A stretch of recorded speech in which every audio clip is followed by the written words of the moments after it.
الله أكبر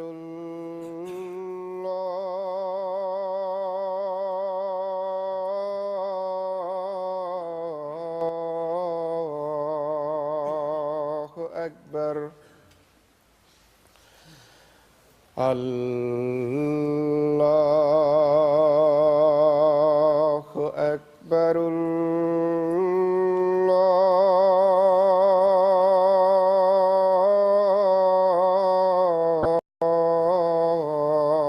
الله أكبر أشهد أن لا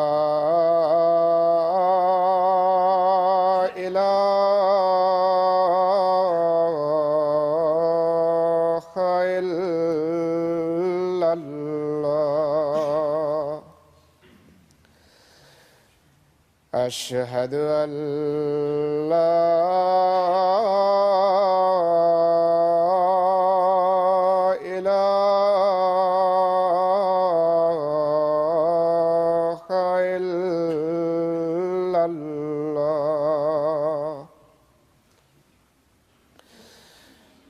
أشهد أن محمدًا رسول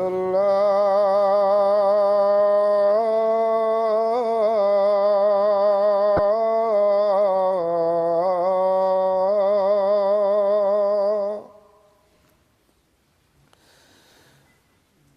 أشهد أن محمدًا رسول الله حي على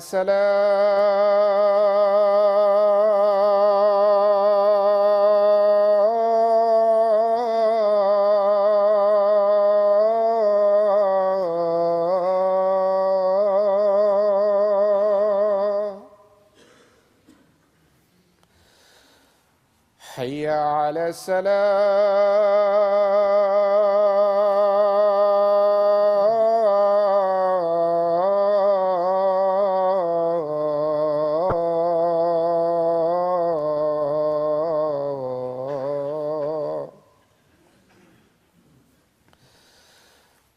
حي على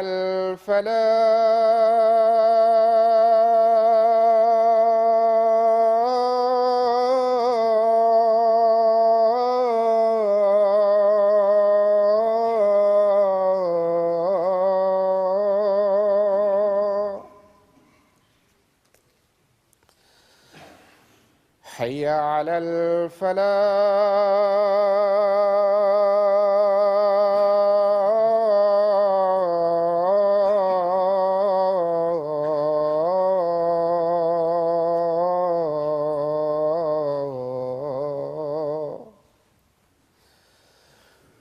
الله أكبر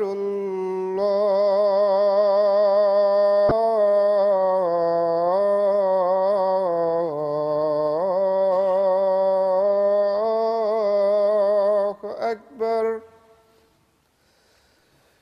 لا إله إلا الله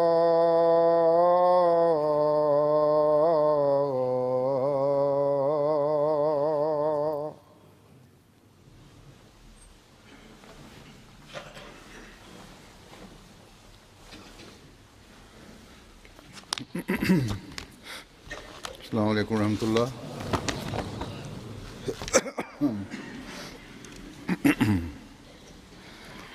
أشهد أن لا إله إلا الله وحده لا شريك له وأشهد أن محمدًا عبده ورسوله أما بعد فأعوذ بالله من الشيطان الرجيم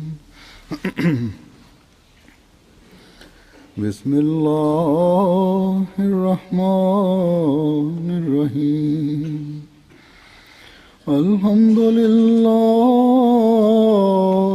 رب العالمين الرحمن الرحيم مالك يوم الدين إياك نعبد وإياك نستعين اهدنا الصراط المستقيم صراط الذين أنعمت عليهم غير المغضوب عليهم ولا الضالين.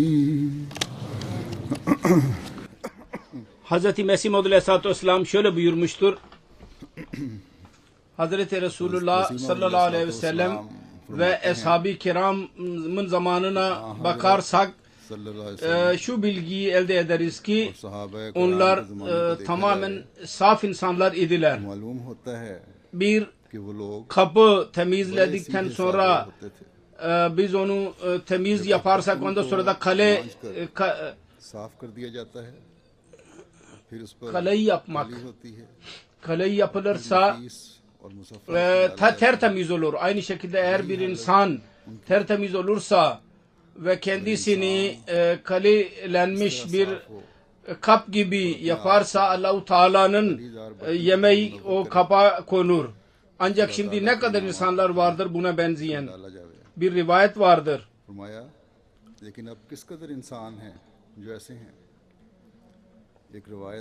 İkinci gazetede şöyle beyan edilmiştir. Hz. Mesih Maud Aleyhisselatü Vesselam dedi ki kalp nasıl temiz olursa aynı şekilde onların hesapların kalpleriydi.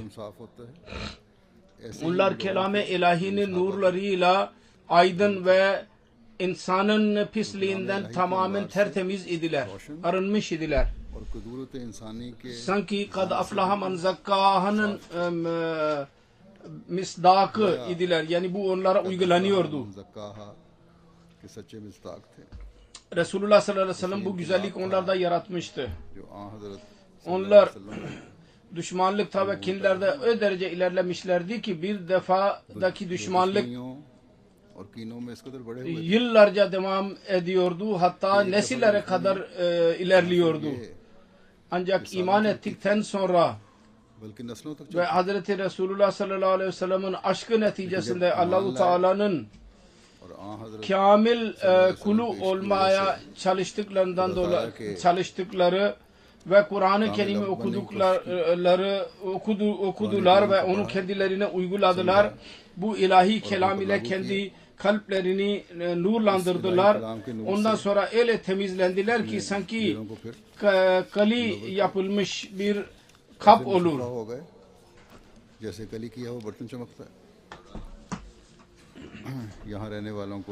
Buradaki insanlar belki bir kabın kalaylandığını bilmezler. Eski zamanda metal kaplar olurdu ve belli bir zaman sonra onları kalaylattırmak mümkün olurdu. Pakistan'da ve Hindistan'da yaşayanlar onu bilirler.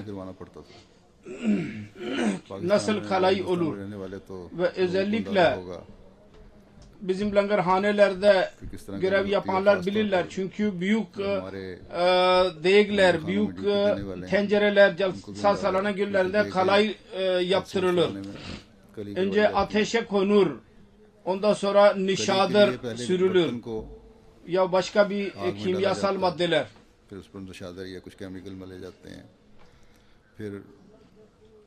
Sonra beyaz bir metal olur, üzerine sürülür. Onun rengi çıkarılır ve bu metal ile metal sürerek bir şey ile kumaş ile onu temizlerler ve ondan sonra o kap जैसे चांदी aydınlanır, बिल्कुल साफ, bembeyaz olur. साफ और चमकदार। Ben bunu şu bakımdan temiz ettim ki Hz. Mesih Maud Aleyhisselatü Vesselam bu misal vermiştir. कि हज़रत मसीह मौऊद Kalaylanmış bir kap, ये जो मिसाल दी bu है normal bir çaba değildir. कली की है वो बर्तन की, İyice temizledikten sonra आम कोशिश नहीं है, daha da aydınlatmak बल्कि için अच्छी तरह साफ ateşe करने के konur, बाद konulur. मजीद Bir चमकाने amel के vardır, लिए o amelin içinden geçmesi आग gerekir. डाला जाता है। Bir amelden, kimyasal amelden içinden geçmesi gerekir. एक अमल है Özet olarak उससे şu गुजरना ki पड़ता है। insan तो आपकी बात का खिलाफ o dereceye खुलासा ये है, varınca yahut İnsan- varmak istediği zaman जब उस मुकाम पर पहुंचता है, nerede kelam-ı ilahi nur ile aydınlanırsa o mertebeye ulaşmak istediği zaman Munawwar हो, belli bir sancı, bir çaba yahut sancı verici bir çabanın içinden geçmesi gerekir. या तकलीफ दे मेहनत से गुजरना पड़ता है। O zaman insan felah तब makamına ulaşır. Allah-u Teala onu beyan etmiştir ki o felah elde ederek pak oldu. Tezkiye nefs olursa, yani nefsi pak etme ameli olursa जब तज़किया नफ्स हो, ya çaba olursa onun için gerçek bir çaba gereklidir. Bu zamanda इसके लिए एक ahirinleri ilklerle birleştirmek için Hz. Mesih Maud Aleyhisselatü Vesselam dahi पहलों से मिलाने kendi के लिए efendisine bir köle olarak मसीह geldi. अलैहिस्सलाम भी Ta ki अपने आका की गुलामी में kötü मबूस हुए। kalpleri nasıl temizleyeceklerini yolunu beyan ederek o kalpleri kelam-ı ilahinin nuruyla aydınlatsın. को Kendi hesaplarında biz kimi görürsek bu örnekleri görmemiz mümkün. Onların kalpleri nur ile doluydu मिसालें हमें नजर आती हैं। ve takva ile kalp zaman hayatlarını geçiriyorlardı. और İşte तकवा bu जिंदगी ameldir. में Bunu yaptıktan sonra insanlar Allah-u Teala'ya yaklaşabilirler. जिसको करके Kendi nefsimizi temizleyebiliriz.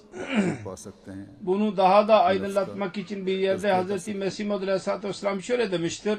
इस बात Sizin की anlamanız करते gerekir हुए ki tezkiye nefs मसीह अलैहिस्सलाम neye denir? फरमाते हैं कि तुम लोगों को İyi समझना biliniz चाहिए ki bir Müslümanın किसको कहा जाता Allah hakkı ve kul है। याद hakkını रखो tamamlamak için हुकूकुल्लाह her zaman hazır olması की gerekir. बात के पूरा करने के वास्ते Ve nasıl diliyle Allah-u Teala'yı onun zatı ve onun sıfatlarında vehdehu la şerik tek खुदा ताला को kabul उसकी ediyorsa ज़ात aynı şekilde fiilen dahi onun göstermesi और lazım. शरीक समझता है, Ve onun ऐसे ही अमली mahlukatına तौर पर sevgi göstermesi lazım. और उसकी मखलूक के साथ Ve kardeşlerine hiçbir और şekilde मुलायमत से पेश आना चाहिए। buz, haset ve kin tutmaması gerekir. किसी किस्म का भी Ve diğerlere gıybet etmekten tamamen uzaklaşması gerekir. Şöyle buyurdu. Allah-u Teala der ki बिल्कुल अलग होना चाहिए। siz kardeş kendi aranızda bir tek vücut gibi olunuz ve bir vücut gibi olunca तुम आपस o में zaman एक denebilir वजूद ki की तरह siz बन kendi nefsinizi tezkiye yaptınız, yani जाओ। कह temizlediniz. सकेंगे तुमने अपने नफ्सों का Dünyada insanın elde ettiği bir cennet vardır. Kad aflaha men फरमाया कि zakkaha दुनिया में इंसान को neticesinde olur. Buna bağlı kalmak neticesinde कद olur. अफलाह मन ज़ाहा Bir insan अमल करने से ibadetin gerçek manasını elde ederse Allah-u Teala'nın mükafatlarının pak silsilesi खुदा ताला के cari olur काम का ve पाक सिलसिला जारी हो öldükten sonra जाता है। और जो नेमतें zahiri şekilde elde edeceği manevileri bu dünyada manen elde eder. और महसूस तौर पर मिलेंगी वो आप रूहानी तौर पर पाता है। यानी जो मरने के बाद मिलनी है नेमतें जो महसूस नहीं İşte होंगी, asıl gaye रूहानी तौर पर budur. दुनिया में मिल जाती हैं। Bu gaye için bu zamanda ये वो Hz. असल Mesih मकसद Maud है Aleyhisselatü Vesselam इसके geldi. लिए इस ज़माने में İnsanlar arasında इस्लाम आए temiz değişiklik yaparak manevi nimetleri elde edenler haline getirsin onları. लाकर रूहानी नेमतों Yüce को हासिल Allah करने वाला her Ahmedi'yi bunu anlaması nasip etsin. अल्लाह ताला हर Ne अहम को mutlu इस असल और मकसद onlara, से तौफीक अता फरमाए। bu gerçeği anlayabilenlere खुशकिस्मत हैं वो ve लोग kendi nefslerinin pak eylemeleri için çaba sarf edenlere ve Allah-u Teala'ya मकसद तक के yaklaşanlara लिए कोशिश की। söylediğim और gibi अल्लाह ताला का Hz. Mesih Mevud Aleyhisselam'ın eshapları dahi जैसे कि मैंने कहा Hz. Resulullah sallallahu aleyhi ve sellem'in eshaplarına tabi olarak हजरत kendi zatlarında olağanüstü değişiklikler gerçekleştirdiler. अपने अंदर Ve ondan sonra kendi nesillerinde onları muntakil ettiler. फिर आगे अपनी नस्लों में भी Ne mutlu o nesillere ki o feyzi daha da ileri götürdüler. इस फैज को आगे चलाया। Bu zaman ben böyle bir büyük zattan bahsedeceğim. मैं कैसे O da हजूर का जिक्र kendi करने लगा हूँ। eshab olan babasının, dedesinin ismini aydınlattı. Tezkiye nefsin bazı özelliklerinden Hz. Mesih Muhammed Aleyhisselatü Vesselam bahsetmiştir. O büyük zata biz onu görebiliriz. Benimle bu büyük zat ile alakam vardır. मेरा इस बुजुर्ग से बड़ा Ve करीबी bu ताल्लुक था। büyük zat Mesih Muhammed Aleyhisselatü Vesselam'ın और ये iki büyük eshabların मसीह मौद अलैहिस्सलातु वस्सलाम torunu ve diğer taraftan da anne tarafından da torunuydu. Geçenlerde vefat etti. İsmi Hazreti Seyyid Davud Muzaffer Şah Bey'di. Söylediğim gibi जिनका नाम onun dedesi सैयद दाऊद मुजफ्फर शाह साहब था। Hazreti Mesih Maud Aleyhisselatü Vesselam'ın eshablarındandı. उनके दादा İsmi हज़रत मसीह मौद अलैहिस्सलातु Hazreti वस्सलाम, Dr. Abdüsseyyid Abdüssettar Şah Bey idi. जिनका नाम O हज़रत takva, डॉक्टर सैयद अब्दुल pak सत्तार साहब था। oluşu, aciz, inkisar ve kul hakkını vermek ve Allah hakkını vermek konusunda çok ileri safhadaydı. Onun hakkında की अदायगी में बहुत बड़ी Hazreti Mirza Beşir Ahmet radıyallahu anh bir rivayet beyan etmiştir. Der ki हज़रत मिर्ज़ा बशीर अहमद साहब ने एक रिवायत दर्ज की है। लिखते हैं कि Hazreti Miyan Beşir Ahmet radıyallahu anh diyor ki Hazreti Seyyid Abdüssettar Şah bana beyan etti. Bir defa Hazreti Halife, birinci Halife aşırı derecede hastalandı. खलीफा अव्वल सख्त बीमार हो O zaman Mesih Muhammed Aleyhisselatü Vesselam'ın evinde ikamet ediyordu. Mesih Muhammed Aleyhisselatü Vesselam जब वो हुजूर के sadaka olarak kurban kesti. Ben oradaydım. Doktor Abdüssettar Şah Bey diyor. Ben geceleyin मौजूद था। birinci Halife radıyallahu anh'ın yanında kaldım मैं रात ve ilaç verdim. हज़रत खलीफा अव्वल Sabahleyin Hazreti Mesih Muhammed Aleyhisselatü Vesselam teşrif buyurdular.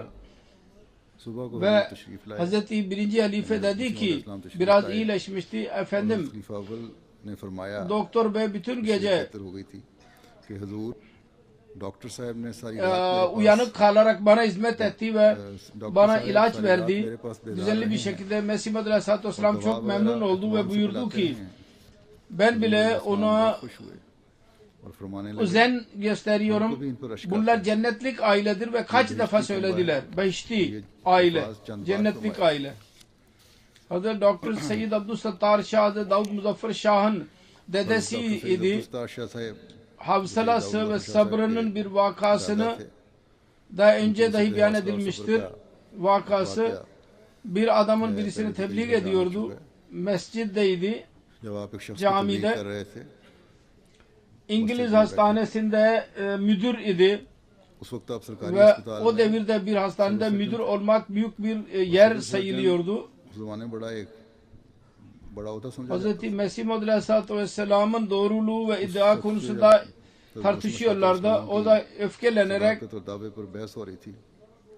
bir ibrik eline aldı का लोटा ve उठा के Hazreti Seyyid Abdüssettar Şah Bey'in alnının üzerine vurdu ve oradan kan çıkmaya başladı. Yarıldı baş. जिससे इनके खून Hazreti बहने Doktor Bey elini koyarak hastaneye gitti. Doktor Sahib Oraya उसके gidip वहाँ से pansuman लगे। yaptırdı. हाथ रख के चले गए अस्पताल। Bu arada o da वहाँ जाके पट्टी करवाई। ben ne yaptım çok büyük bir Kur'an ve memurdur. şahsı Polis bir gelecek ve beni yakalayıp götürecek diye düşündü.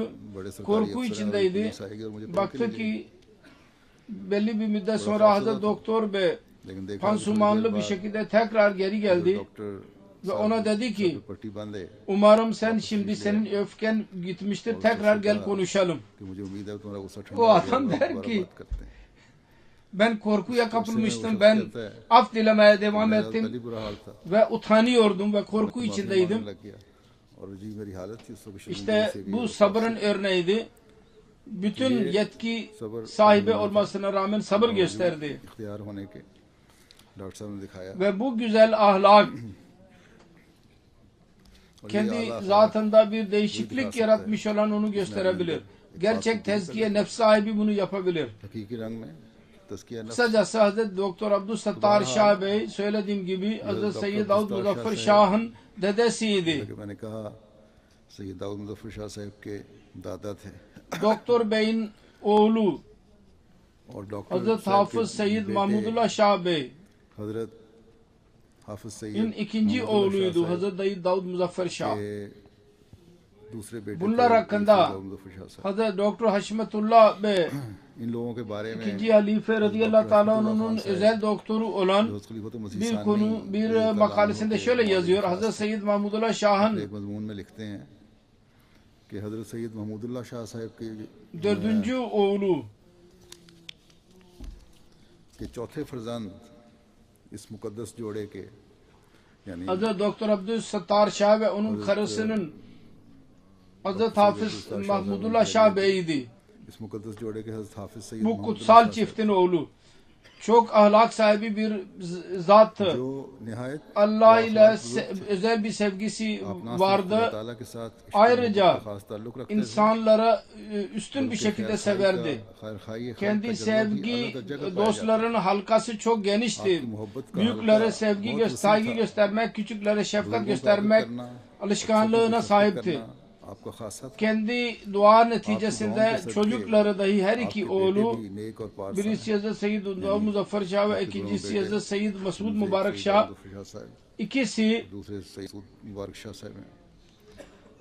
इनमें aynı वो कहते हैं özelliklere कि şahittir. इनमें खुशबख्त वो भी हैं Bunda öyle सैयद bir दाऊद मुज़फ़्फ़र शाह साहब के बारे में लिखते हैं zat vardı ki इनमें खुशबख्त Hazret वो El भी हैं Musleh Mevud जिनके radıyallahu निकाह ta'ala में anhu kendi bir kızını verdi. अल-मुस्लिहुल Ve मऊद Yüce ने Allah अपनी एक ona हफ्ते की onlara 6 tane çocuk Allah nasip Teala etti. इस जोड़े को 6 बच्चे ता फरमाए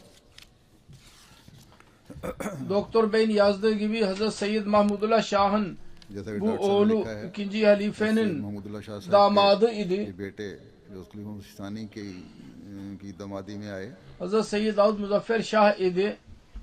ये सैयद दाऊद मुज़फ़्फ़र शाह साहब थे और इन्होंने भी Babaların, atalarının अपने बाप kul दादा hakkı ve की Allah hakkının हुकूकुल्लाह özelliklerini benimsemiş idi. हुकूकुल इबाद की अदायगी की खुसूसियात İbadet बहुत ज़्यादा ली हुई थी ti sever, Kur'an-ı Kerim'i okur, aciz ve Quran करीम से kibarlık her birisiyle edep, terbiyeli bir şekilde onlarla हर एक से karşılaşmak निहायत अदब और एहतराम से मिलना özelliğine sahip idi.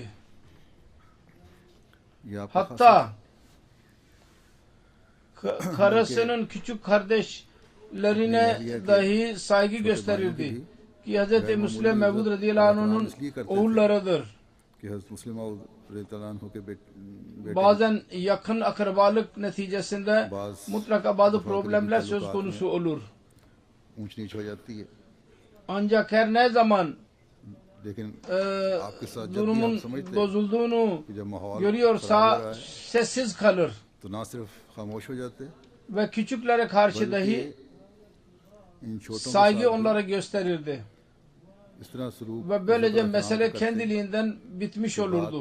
बड़ी खुश सलूकी से खत्म Yahut da oradan kalkıp giderdi. Hatta ben Ya. gördüm.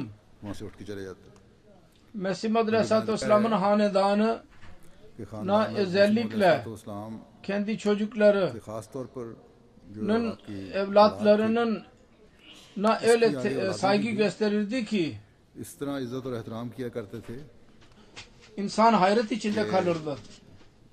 Yalnız şu sebepten ki onlar Hz. Mesih Muhammed Aleyhisselatü Vesselam ile kan akrabalığına sahip idiler. इस्लाम से खून का रिश्ता Bazen diğerler için onların दूसरों के लिए इनके hürmetini görünce ben de hissediyordum. Bunlar aşırı derecede saygı gösterir.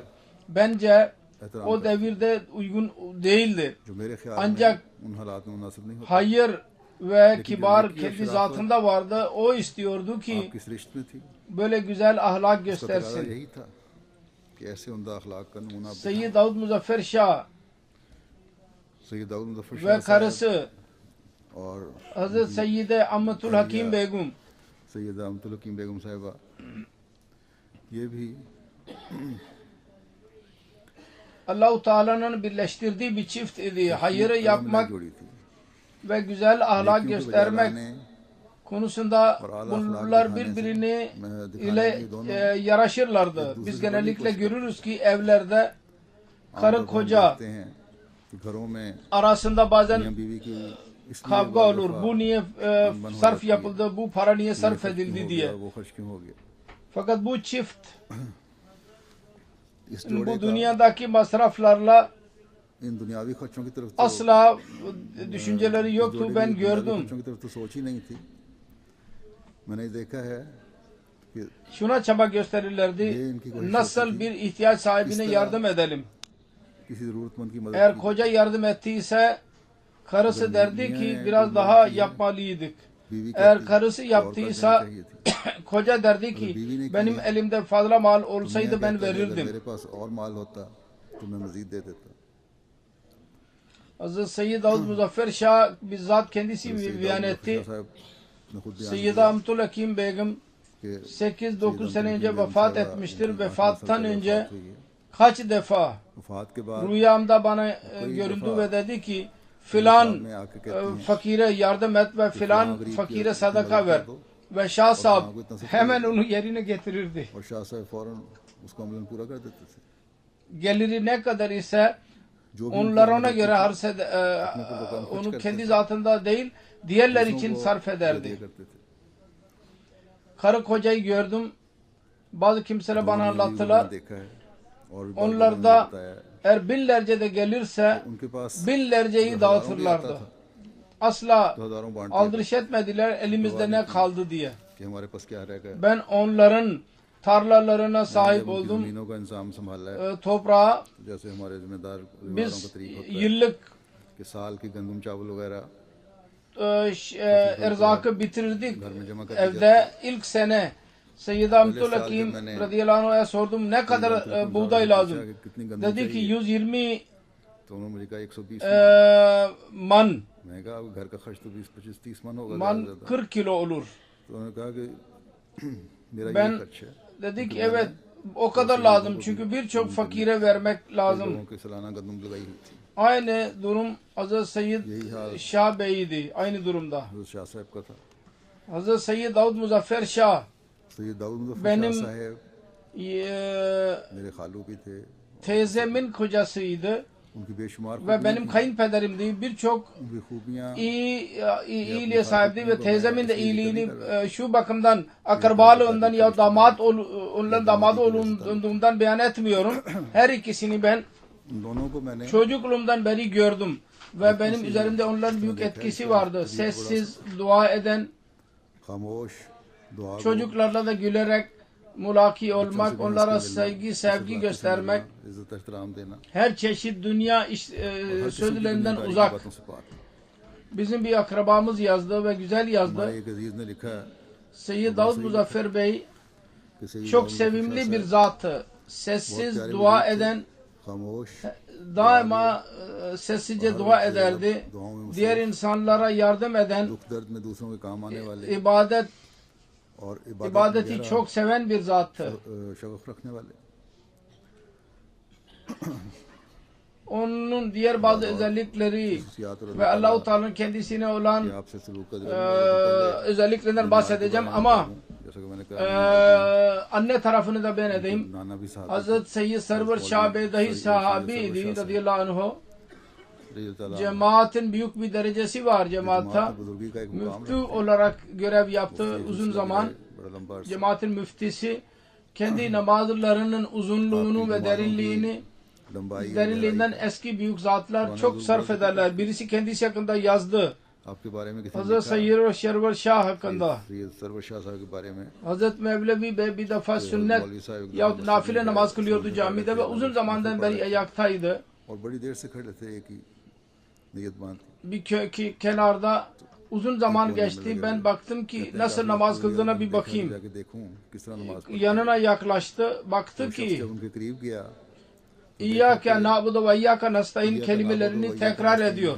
Ve uzun zaman दोहराई जा रहे हैं onu tekrar etmeye devam etti. वो इसी तरह दोहराते रहे।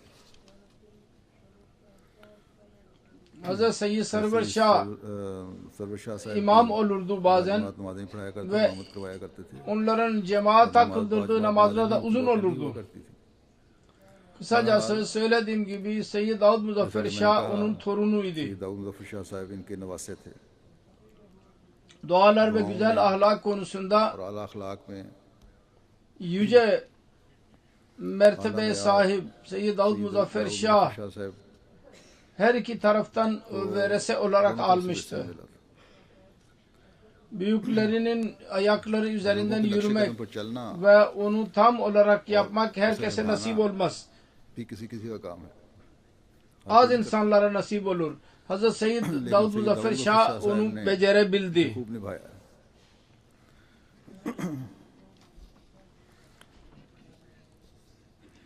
ये उन बुजुर्गों में से थे Dua için kendisine dedikten sonra dua etmeye devam उस ederdi. वक्त तक दुआ करते रहते थे Ta ki dua isteyen neticesini den bahsetmedikçe ben biliyorum, bazıları bana da anlattılar. कि अक्सर का Diyordu ki dua için diyorlar ve ondan sonra söylemiyorlar ki işim olmuştur. बताते नहीं कि मसला Bir हल sene हो गया। sonra yok birkaç ay sonra öğreniyorum ki uzun zaman lütfetti ama bu zat dua etmeye devam ederdi.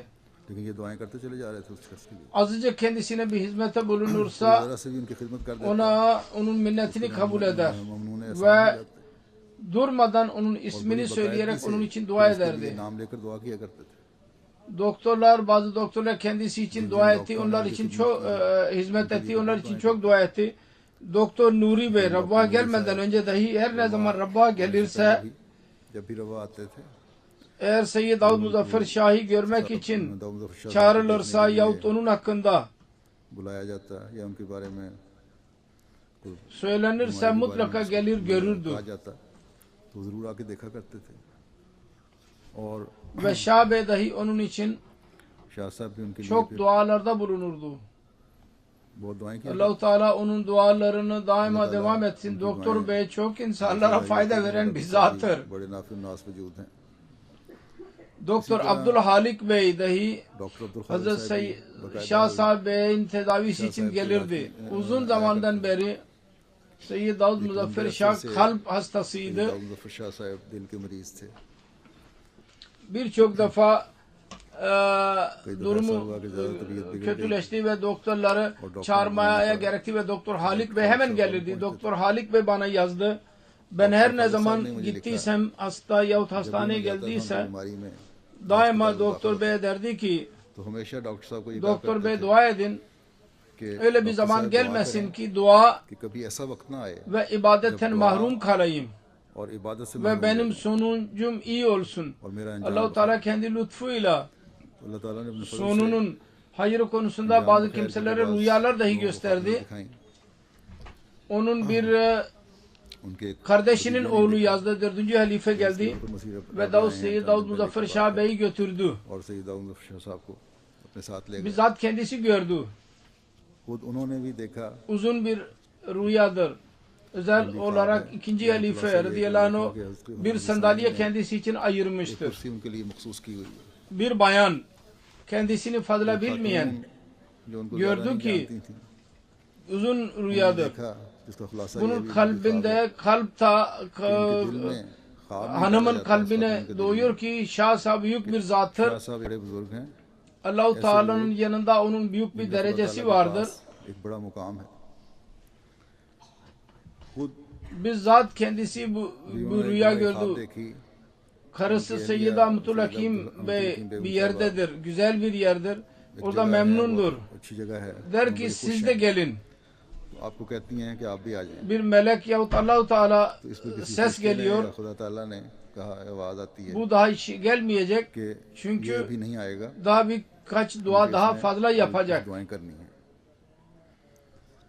Dua ve ibadeti sevmek दुआओं और इबादत में Shagaf dedesinin terbiyesi neticesinde bunu दादा की elde तरबियत etti. की वजह से भी हुआ Ve anne tarafından dedesinin neticesinin terbiyesinde kaldı. Dedesinin yanında kalırdı. Hazreti Seyyid Doktor Abdülsattar Şah'ın son zamanında आखिरी उम्र में जब çok zayıfladığı zaman बहुत ज्यादा आप namaz için eve gidemezdi Hazreti Doktor Bey. नहीं जाते थे Ama evde imamın arkasında namaz kılmayı इत्माम tedarik ederdi. Ve Seyyid Davud Davud Muzaffer Bey Shah imam इमामत olurdu. करवाया करते थे उस वक्त उनकी Yaşı उम्र 17 idi o zaman. 17 साल थी। Seyyid Davud Muzaffer Bey bu Seyyid konuda Davud bir Shah yazısında yazıyor. इस बारे में अपनी एक तहरीर में लिखते हैं कि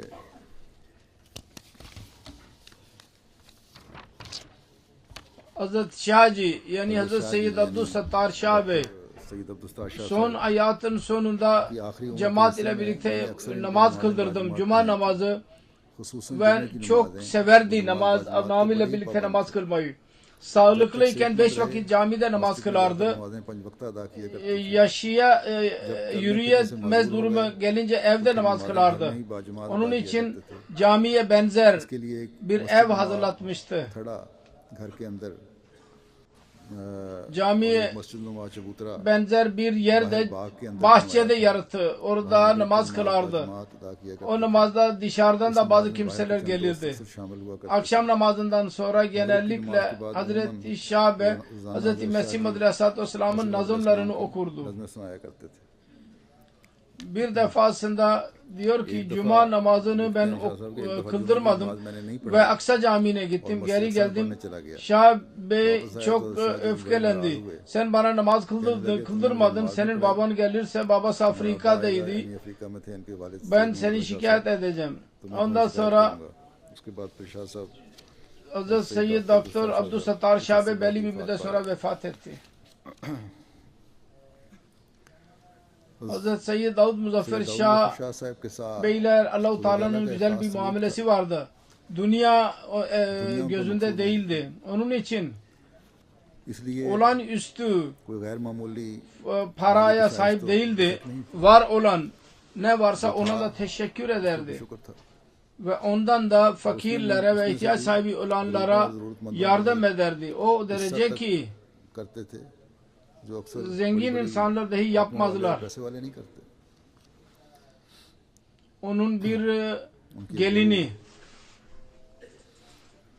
kendisiyle birlikte yaşıyordu. रहती थी Suheyb'in बेटे सोहेब की बीवी adlı oğlunun karısı रकम आती der ki ne zaman para gelirse son zamanında gözünün zayıf olduğundan dolayı hesabını tutamazdı ve bana yazdırırdı. Ve derdi ki ilk olarak vasiyetin parasını çıkar, sonra yetimlere biraz çıkar, यतीमों का कुछ हिस्सा निकालो, sonra fakir öğrencilere çıkar payını, sonra hastalar için çıkar, मरीजों के लिए निकालो, ondan sonra के लिए eğer birikirse अगर कोई रकम बच गई kendisi için tutardı. Ve ben de biliyorum cemaatin में है कि जमाती birçok vakfe cedid, tehrike cedidde çok çanda verirdi. बड़ा बढ़ चढ़ के हिस्सा लिया करते थे।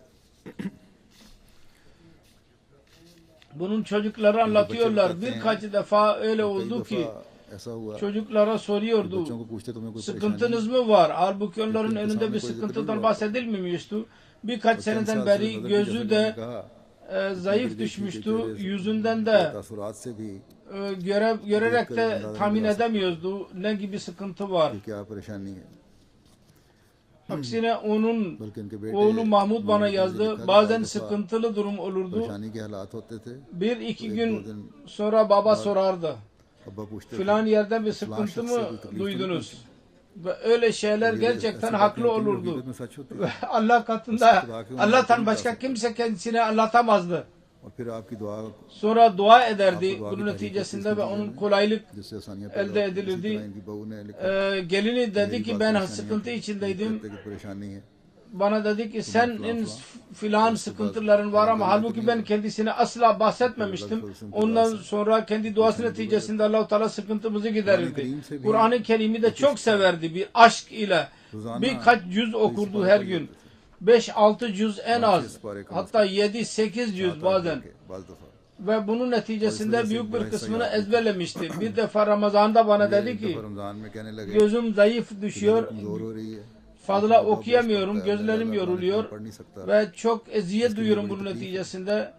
Ben kendi kafama göre ख्याल में बड़ी दूर की छलांग dedim लगा ki के ne fark eder? Bir iki cüz şimdi dahi okuyorsunuz. Hayır. कहते नहीं Bu durumda dahi ben 3-4 cüz mutlaka okuyorum. Kur'an-ı Kerim'e karşı olan aşkı buydu.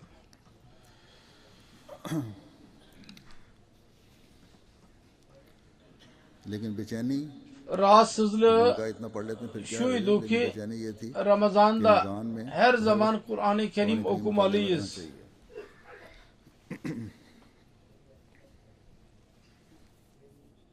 Son zamanda उम्र में söylediğim gibi gözünün zayıf oluşundan dolayı hiç okuyamadı 2-3 seneden beri. साल पहले तक दौड़ Ezberlediğini याद सा होता था okurdu. वो पढ़ते थे बल्कि Hemen hemen bütün Kur'an'ı ezberindeydi. Fakat Allahu Teala kendisi sevgisini de gösterdi. Kendi torununa bir gün dedi ki कहने लगे कि Kur'an-ı Kerim bakarak okuyamıyorum ama ben okuduğum zaman ezberlediğim ऐसा शुरू करता हूँ पढ़ना her nerede unutursam करता हूँ वहाँ bir melek gelek onu bana okutur, tekrar eder ve arkasından ben de okurum. Onun büyük oğlunun evi hazırlanıyordu Rabbata. Sık sık sorardı nereye kadar yapıldı. Bir gün kendi küçük gelinin dedi ki Allah-u Teala bana कि अल्लाह ताला ने मुझे Mevlüd'ün evini gösterdi. Ondan sonra haritasını geldi. Şurada ev vardır, şurada oda vardır. Ve aynen वही नक्शा था hiç जो görmeden बगैर देखे anlatmak da mümkün değildi kendisine. क्योंकि Mümkün değildi ki anlatalım. Birisi kendisine anlatalım çünkü gözü çok zayıftı ama yine de Allah Teala kendisine gösterdi. Çocuklarına hangi cemaat hizmeti verilirse onun için çok büyük duada bulunurdu. Bana dahi damat olunduğundan dolayı मेरे जाती और benim जमाती cemaat कामों işimlerim, benim बहुत kendi सराहनीय işlerim किया için çok dua ederdi ve halife करता था। olduğundan तो sonra इस ताल्लुक में bunda bir sevgi, bir saygı और ve बहुत ज्यादा दर्द पैदा dua için bir sancı duyardı. जलसों, Celsada तकरीरों ve वगैरह की कामयाबियों के लिए konuşmalarımın बहुत दुआ başarısı किया। geçmesi için çok dua ederdi. Kesinlikle. Öyle bir zat idi ki onun dualarının kabul edildiğini ben de hissediyordum. Her defasında एक खास तवज्जो के साथ dikkatli bir şekilde benim için dua ederdi. हमारे Bizim mahallenin bazı genç huddamlar bizim akrabalarımızdan, çocuklardan रात को geceleyin mahallede görev yaparlardı. 1974 senesinde durum bozulunca o zaman belki Sind'deydi. 84 senesinde özellikle mahallenin görevlileri olurdu geceleyin. तो Çocuklarını जागने के लिए uyanık kalmaları için çay içerlerdi. Bunun evi daima açık olurdu. Çocuklar gelir जाते थे kitchen mutfaktan çay alır ve götürürlerdi. Gördüler ki çocuklar görev yapıyorlar ve çay içiyorlar. Geceleyin रात 2,5 saat, 3,5'ta चाय बना çay hazırlayarak orada koyuyordu ki alıp götürsünler. इसी तरह क्योंकि रात को Gece जल्दी सोने के और çabuk uyanırdı ve 1,5 saatte uyanırdı. Teheccüd namazı için fazla uyumazdı. Sonra kendisi için çay yapardı. Bizim teyzemiz खाला çay yaparak onu teheccüd için uyandırırdı. Küçük oğlu Cami Ahmediye girince तो उसको बकायदा teheccüd için onu kaldırırdı ve derdi ki senin çayın hazırdır ve teheccüdü kıl.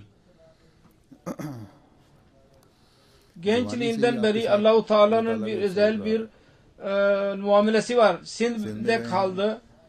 वहाँ छोटे Orada küçük küçük hadiseler olur. Mesela onun oğlu yazdı ki orada yılanlar çoktu. Ve bu oraya kaldığı devirde orada yeni insanlar oraya gittiler ve tehlikeli yılanlar söz konusudur. Bir gün ben tehlikedeydim. Sabah namazı evde kılayım dedim. Sonra लेकिन फिर किसी गैबी ताकत ने मुझे कहा नहीं yok camiye git dedi. Cami var.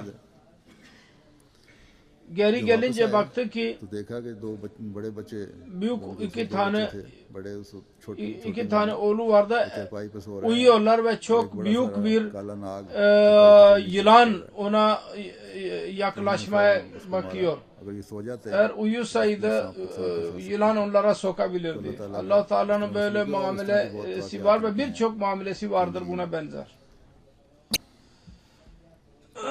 Seyyid Davud Muzaffer Şah ve onun kardeşi Seyyid Masud Mübarek Şah ikisi पढ़े थे वहीं से Government College Lahore'da mezun olmuştu. उनका पाबंद होने की वजह से स्टाफ और तलबा Öğrenciler ve hocalar arasında sevgi gösterilirdi, saygı gösterilirdi. Bunlar gibi başka birisi yoktur.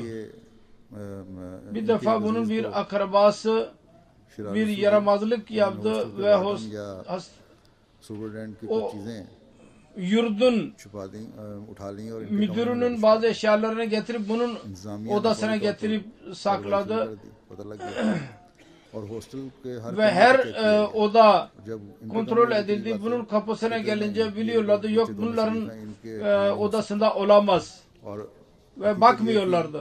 कि उन Ve gerçek şuydu ki o çocuklar bunun odasında gizlemişlerdi. खैर ये जब Bunlar bilmiyorlardı. Odalarına gidince baktılar ki कि वहाँ orada eşyalar duruyor. तो बड़े परेशान भी थे Sıkıntı içindeydi. Mutlaka doğru söyleyeceğiz. और साथ लेकिन Ancak साथ ये şu भी da फिक्र vardı थी ki कि साथियों को सजा मिलेगी। diğerlere ceza görecek. Biz nasıl onları cezadan koruyalım. जब चेकिंग खत्म Kontrol bitince तो जल्दी से hemen सामान eşyaları उठाया। kaldırdılar ve müdürün odasının önüne koydular. बहरहाल Ve शुक्र कहते हैं Allah-u कि Teala इंतजामिया ने şükür मुझे तहकीक नहीं की। ettik ki fazla kontrol etmediler yoksa mutlaka doğru söyleyeceklerdi. जिस अजीज पर इनको Ve şüphe ettikleri akrabanın ismi söz konusu olacaktı ve ceza görecekti. क्योंकि इंतजामिया को Çünkü दोनों भाइयों की her खिलाफत iki को बहुत kardeşinin uysallığına inanıyorlardı. Oradaki yöneticiler. जैसे Söylediğim मैंने कहा, gibi इन्होंने गवर्नमेंट कॉलेज से Government College'den BA yaptıktan sonra Müslim Mevud radıyallahu teala onun 1944 senesinde जिंदगी वक्त hayatını vakfetmek için mektup yazdı. Ben मुस्लिम मौत को लिखा कि मैं बार बार आपको ख्वाब sık में sık देखता हूं। sizi rüyada görüyorum. Onun için ben hayatıma vakfediyorum ve kardeşine de dedi ki o da hayatını vakfetsin. Her ikisi vakfı yaptılar. बस मुस्लिम माओ Hz. Müslim Mevud radıyallahu anh एमएन सिंडिकेट Emmen Syndicate जमीनों पर इनको भिजवा दिया। altında Sind tarlalarının gönderdiği o da uzun müddet zamanı kaldı. कल तो तफसीर में भी 82'den 93'e kadar Tehrike Cedid'de de görev yaptı. मुफव्वज़ा Tam zamanında işe gider, kendisine verilen işi yapar, fazla işi yapmaz. अपने मारने की बातों का Bazı kimseler oturarak çene çalarlar, yok öyle bir şey değil. और बाज अजीज भी थे। Oradaki yöneticiler akrabası idiler ve küçük idiler kendisinden ama tam aciz ile ve taat ile उस अंजाम işini yapardı. Hiçbir zaman şikayet etmedi o kadar fazla iş verdiniz diye. यहाँ हमारे मुबल्लिग Burada bizim müballik Layık Tahir Bey bana yazdı ki ben naib vakili tebşir idim. Vakili tebşir yardımcısı kibar bir şekilde iş yapar ve bana saygı gösterirdi. इतनी ज्यादा करते थे O kadar fazla ki ben utanıyordum. कभी ये एहसास नहीं होने दिया Hiçbir zaman कि मैं हज़रत मुस्लिम ben मौद का Müslim दामाद Mevud'un हूं। damadım दोस्त hissine वफा kapılmadı. का İkinci halifenin ben eniştesiyim. ज़ेरे लब दुआएं करते Dua हुए eden, आते थे। dua ederek bürosuna gelir ve işini yaptıktan sonra geri dönerdi. Bir meleğe benzeyen bir इसका zattı. भी आपसे वास्ता Her kimin ile alakası varsa kendisini sever. इज्जत और एहतराम की Fakirlere saygı इस gösterirdi. तरह किसी अमीर का Nasıl ki bir zengine किसी हक बात पर yaptığı gibi. अमीर को गरीब पर folk Hiçbir zaman bir zengini fakirden üstün tutmadı. Bazı kimseler खलीफतुल मसीह Hz. सानी II. Halife radıyallahu anh'ın kendisine güvendiği için kendisine zarar vermeye de çalıştılar ve verdiler. Bazen zarar verdiler. बशरी तकाजा भी है और कवायद भी इजाजत देते हैं Yasalar varsa नुकसान पहुंचाने वालों के खिलाफ o zarar verenlere aleyhde işlem yapabilirdi ama daima kendi işini Allah-u Teala'ya havale और etti. मैंने देखा है Ve gördüm कि ऐसे लोगों को böyle insanlar इसी तरह şu yahut bu şekilde गिरफ्त हुई है Allah-u Teala onlara cezalendiyse के पास के दरवाजे पर आते थे kendi kapısına gelir ve af dilerlerdi. और सईद दाऊद मुज़फ़्फ़र शाह साहब Hazreti Seyyid Davud Muzaffer Bey daima onları affetti.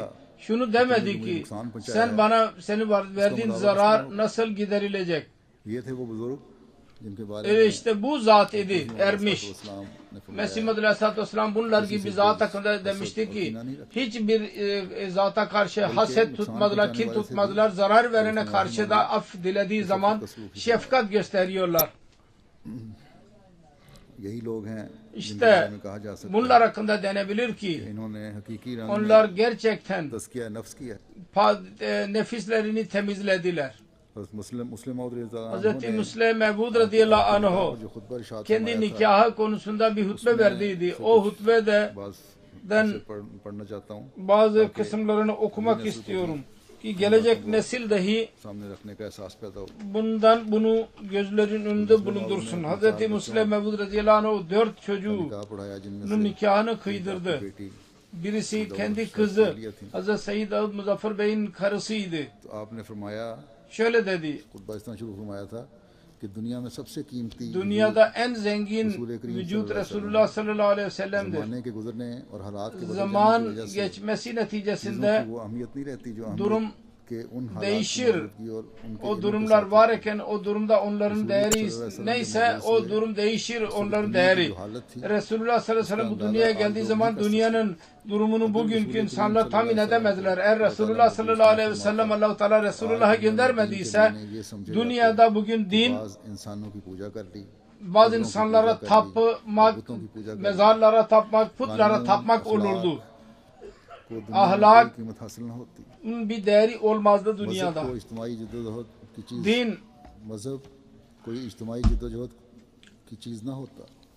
खुदा के साथ Allah ile इंसान का ताल्लुक पैदा होना insanın alakasını kurmak asla mümkün बल्कि olmazdı. ऐसे ताल्लुक को Böyle alakayı dinsizlik ve dinsizlik olarak kabul और edilirdi. इंसान के मुख्तलिफ हिस्सों के हुकूक İnsanların hakları korunmazdı. गुलामी की जिंदगी बसर कर रही है, Kadınlara köle olurdu. बदस्तूर पूजे जा रहे होते, Putlar खुदा tapılırdı. ताला बदस्तूर मतरूक होता, Allah-u Teala गुलाम terk बदस्तूर edilmiş दुनिया में olurdu. कायम होती। Kölelik olurdu लेन-देन के dünyada. मामलात में बदस्तूर जुल्म और Alışveriş तशद्दुद konusunda की zulüm, haksızlık हुकूमत olurdu. दुनिया आज वो कुछ ना होती जो आज Kısacası bugün dünya var olan dünya olmazdı. के बाद Bunu beyan ettikten sonra Resulullah sallallahu aleyhi ve sellem'in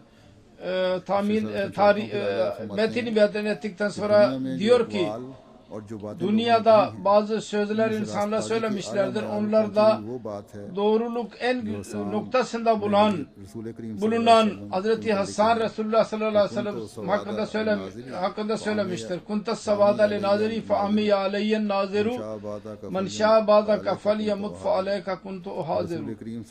Resulullah sallallahu aleyhi ve sellem'in ölümünden sonra Hazreti Hasan dedi ki Kuntas savada le naziri, sen benim göz bebeğim idin.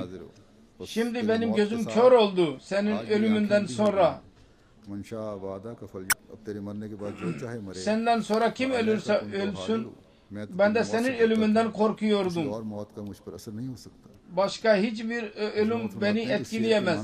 Müslim Mevud diyor ki bu kelimelerin yücelişinden anlaşılır ki insanlar göz ardı ederler. Bunu söyleyen kendisi kör idi. Eğer gören birisi bunu söyleseydi şairane bir mizaç olurdu. Ama bunu söyleyen bizzat ama birisinin oluşundan neticesinde bunun gerçek değişir.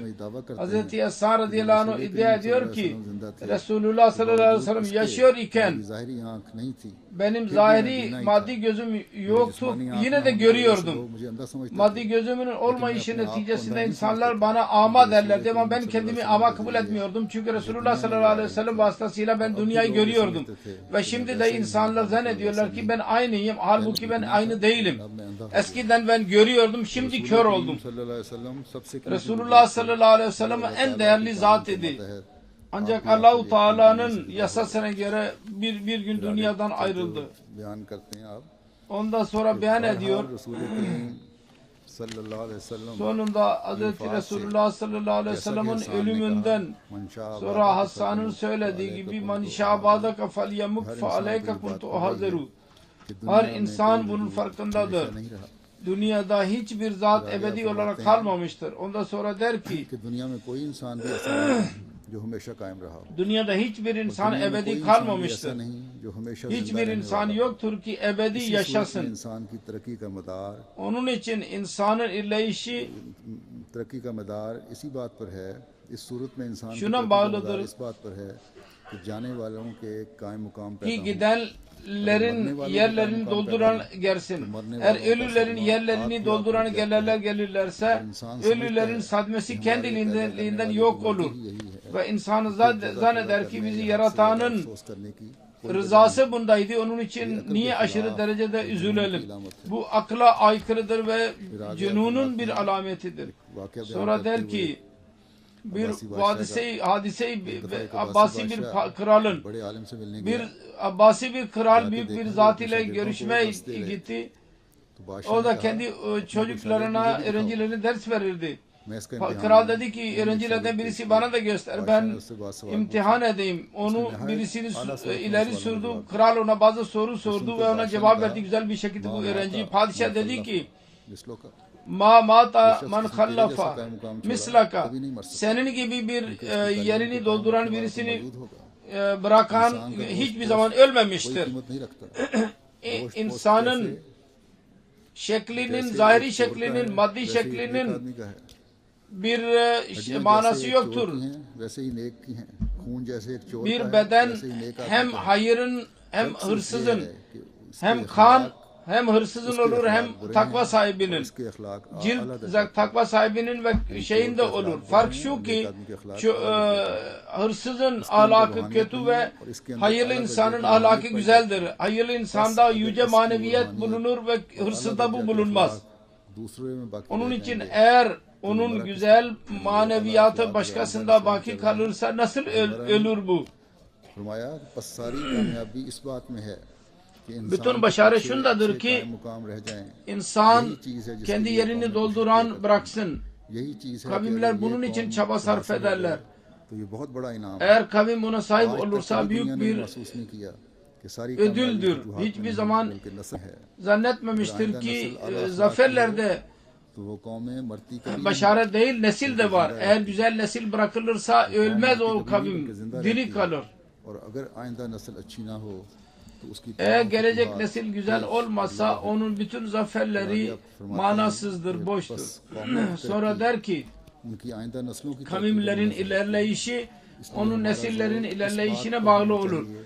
Onun için buna önem göstermeliyiz. Gelecek nesillerde kendi güzel yerlerimizi dolduran bırakalım. Onlar İslamiyet'in ilerlemesi ve müstakbelinin garantisi olsunlar. सबसे ज्यादा ये चीज निकाह से हासिल होती है। निकाह Bu nikah ile elde edilir. कि अच्छी नस्ल जो है सबसे ज्यादा Güzel निकाह से ही nesil हासिल होती है। en fazla nikah ile elde edilir.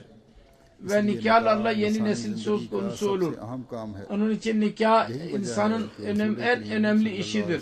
Onun için Resulullah sallallahu aleyhi ve sellem buyurmuştur ki nikah hakkında istihare yapmayı, düşünmeyi emretmiştir. Gençler özellikle gençler, kızlar, erkekler ve aileler bunu düşünsünler. गौर व फिक्र से काम लेना İstihare etmek और जज्बात की düşünmek पैरवी करने से रोकने की तालीम ve दी है। hislere tabi olmamak terbiye emir verilmiştir. Nikah böyle olmalıdır ki औलाद पैदा हो। hayırlı ve fedakarlık çocuk söz konusu olsun. Sonra dedi ki bütün bozukluk şu yüzden olmuştur ki evlat üstün tutulur ve onun nazları kabul edilir. Onun neticesinde दीन की रूह उनके nazları onun neticesinde din ruhu yok olur. Kur'an-ı Kerim'de Allah-u Teala der ki औलाद की नाजबरदारी करता है kendi उसको दीन के ताबे नहीं çocuklarının nazına bakan dindar birisi değil. दीन के ताबे रखता है। Dindar odur ki शख्स अपनी औलाद को çocuklarını दीन के ताबे dine रखेगा, tabi वो कभी tutmaya अपनी çalışırsın. नहीं देगा। Her kim çocuklarını dine tabi tutarsa asla bozulmaz. Çünkü nazlar vasıtasıyla nesil bozulur. Onun için İslami hayata en önemli şey nikahtır. दी जाती है Bina için bir temel olur. Her bina için पुख्ता नहीं होगी तो इमारत गिर yöntülür. जाएगी। Eğer kuvvetli olmazsa bina düşer. Aynı şekilde nikahta dua olmazsa गोया वो चीज जिससे खुशी helaket olur bunun neticesinde. वही खतरे का वक्त होता Bir है। yerde sevinç olarak kabul edilen şey aslında bir tehlike unsuru olur aynı anda. Sonra der ki ben çocuklarımın nikahlarında hiçbir zaman şunu göz önünde bulundurmadım ki onların और मैंने हमेशा जमात के nikahları लोगों को zengin यही insanlara नसीहत की है yapılsın. Ben कि daima जमात के cemaatin लोग çocuklar इस बात की तरफ चले üyelerine de जाते हैं aynısı nasihat कि हमें ettim. ऐसे रिश्ते Cemaat मिले हैं जो insanları ज्यादा खाते şuna पीते derler और ki फुकरा öyle हों। हमें ऐसे रिश्ते मिले हैं zengin मगर हमने çocuklar उनको रद्द कर ellerine दिया geçsinler. ताकि हमारा Biz जो öyle मयार है वो कायम insanlar रहे elime geçti हर ama एक को reddettim. अपने मयार के Ki मुताबिक रिश्ते bizim करने चाहिए बस ये belli असूल है seviyemiz var, onu tutalım. भी İşte bu बात genel आई तो मैं उनका बयान prensiptir. कर दूं Akrabalıklarda हमारे da यहाँ के लिए बड़ी daima मिसालें bundan सामने bahsetmeliyim. रखनी चाहिए Bugünlerde çok meseleler vardı. Daima bunu korumalıyız. Dua ederim. Hz. Mesih Maud Aleyhisselatü Vesselam'ın ailesinin üyeleri ve cemaatin üyeleri dahi kendi evliliklerinde bunu göz önünde bulundursunlar. Asıl çiz dindir, asıl şey dindir. Ve bir Ahmedi'nin gayesi Allah ile alaka ve dine hizmettir. Dünya insanlarını dahi dine tabi tutmalıyız. Dini dünyaya tabi tutmamalıyız. İşte budur. Hz. Müslim Mevud radıyallahu teala anh'ın beyan ettiği kavmin hayatının daima diri kalmasının bir vasıtasıdır. Cemaatin hayırlı bir zatı bu dünyadan ayrıldığı zaman cemaat üyeleri ve özellikle hanedan Mesih Maud Aleyhisselatü Vesselam'ın hemdanının çocuklarından birisi vefat ederse hayır ve Allah ile olan alakayı gözlerinin önünde bulundurarak yeni bir düşünce ile kendi yollarını ayırmalıdırlar. Dünya birkaç gelip geçicidir, bitecek, devam edecek olan Allah-u Teala'nın rızasını elde etmektir. Allah-u Teala hepimize onu nasip etsin. Hz. Seyyid Davud Muzaffer Şah Bey'in dört oğlu değişik şekillerde cemaate hizmet etmektedirler. 3 tane kızı vardır. Birisi benim karım ve 2 tane kız kardeş. İkisi vakıf çocuklarla evlidirler. Allah-u Teala onların evlatlarını ve nesillerini daima dinlerini dünyadan üstün tutanlar olsunlar. 2 tane oğlu vakfe zindagi olmayan Allah-u Teala'nın lütfuyla kendi anne babanın terbiyesinde vardır. Cemaate mutlaka şu yok bir şekilde hizmet ederler ve ediyorlar. Bunlar dahi ve bütün evlat ve onların evlatları daima Allah-u Teala'ya yaklaşan olsun. Onların duaları daima nasip olsun onlara. Bizim bütün büyüklerimizin, hesapların evlatları daima kendi anne babaların, atalarının örneklerine bağlı olsunlar ve hayırlı nesiller bırakmak için dua ve emellerle çaba sarf etsin. Allah-u Teala onlara nasip etsin. Cuma namazından sonra inşallah Teala Seyyid Davud Muzaffer Şah Bey'in cenaze namazını kıldıracağım. Elhamdülillah nahmeduhu ve nesta'inuhu ve nestağfiruhu ve nu'minu bihi ve netevekkalu aleyh ve na'udhu billahi min şururi enfusina ve min seyyiati a'malina. من يهده الله فلا مضل له ومن يضلله فلا هادي له ونشهد أن لا إله إلا الله ونشهد أن محمدا عبده ورسوله. عباد الله رحمكم الله إن الله يأمر بالعدل والإحسان وإيتاء ذي القربى وينهى عن الفحشاء والمنكر والبغي يعظكم لعلكم تذكرون. اذكروا الله يذكركم وادعوه يستجب لكم ولذكر الله